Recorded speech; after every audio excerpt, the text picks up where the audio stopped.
Alright, good morning, good evening, good afternoon, whatever time of day it is, it may be that you're watching this. Sure, I'm like on mute. This is 007 Legends for the Wii U.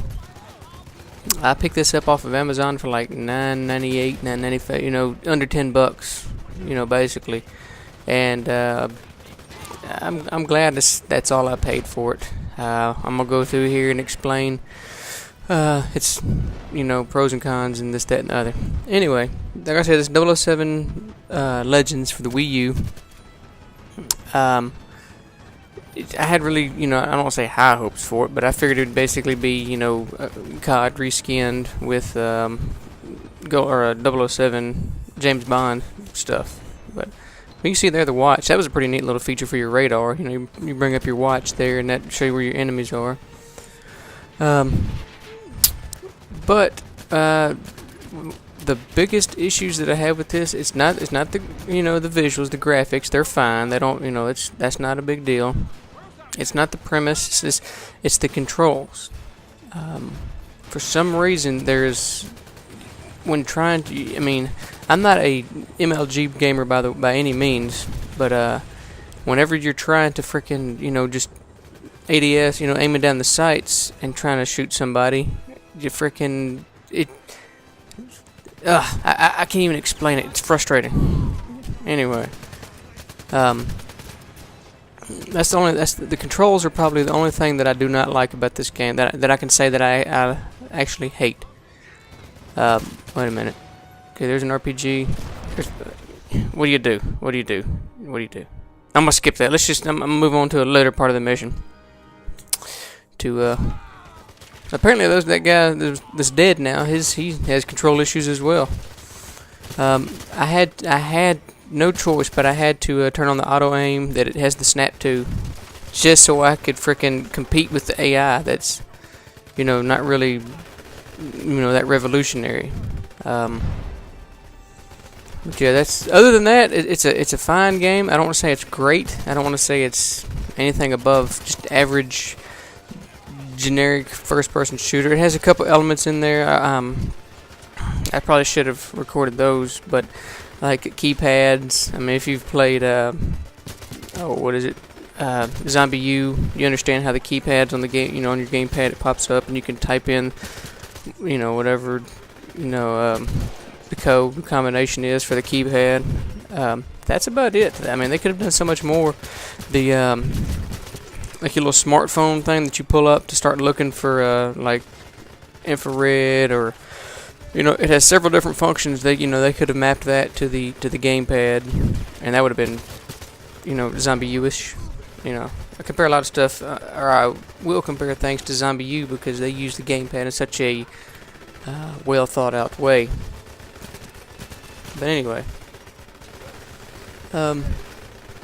if you're one of those people that can get the hang of the control scheme here, as far as your you know, the right stick being inaccurate and just flailing wildly across, you know, your screen there, then you'll probably enjoy and love this game. I mean, that is, like I said, that is the only, in my opinion, that is the only drawback as to why I think, or why I dislike the game.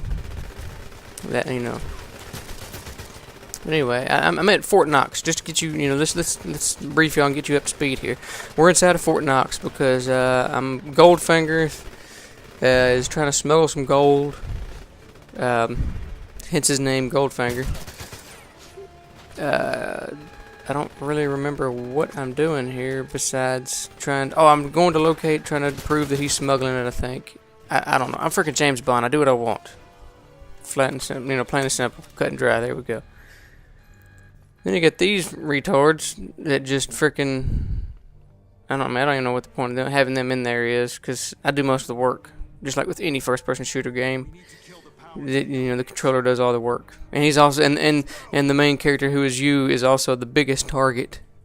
You know, everybody else is just kind of lackadaisically walking around, no big deal. But anyway. Alright, some stairs going down. I've never been to Fort Knox, so I mean, so I don't know if this is even accurate. I cannot comment on the accuracy of this building. Not many people have, I guess can tell you what it looks like. Okay, here's a cool little feature. This little box right here is your upgrade kit or whatever. They're randomly scattered around. It lets you, you can go in and purchase different attachments, for your weapons. Like here's for my AK. You go to the upgrade shop and you can use attachments. You've got gadgets, training. Here's all the different crap on there. It costs the XP, that you accumulate throughout the game. Which, I mean, this was a pretty neat feature. I kind of like that. I haven't bought any of this stuff yet because, I don't need it yet because it's still early on for me. This is only like the second mission, so there. I mean, that's basically going through everything. And then here's your gadgets, phone, dart pen or whatever. And then your watch at the bottom there. So yeah, that gives you a good idea of what the heck what that does. I have gotten the shotgun and put a like suppressor or something on it. I don't remember. But the shotgun's pretty powerful. Just like all of frickin' Activision's first-person shooter games, the shotgun is overpowered, so you should be used to that. And you can see how it snaps too, because if it didn't, yeah, I couldn't even. This would be unplayable for me. And see, he just stands there. I'm like, dude, I'm shooting. Please move. Don't stand on top of me. I'm not a ladder. You know what I mean? Oh goodness. Anyway. Yeah, like if they would patch that whole, if they would make their controls a little more smooth, and I hate to do it, compare it, but Call of Duty has the smoothest controls when it comes to FPS games. Yeah, trying to shoot a dead guy. I thought he was hiding from me. I think he's just chilling. Anyway, yeah, but that's my thoughts, my opinions on the game. That's the only downside to it that I see. It's just the controls. Other than that, it's a great game. I have yet to try the multiplayer, but I'm going to get on multiplayer, and I will bring some of that video to you. So stay tuned for that. While this guy looks for a screwdriver over here, I'll remind everyone to keep your front towards enemy.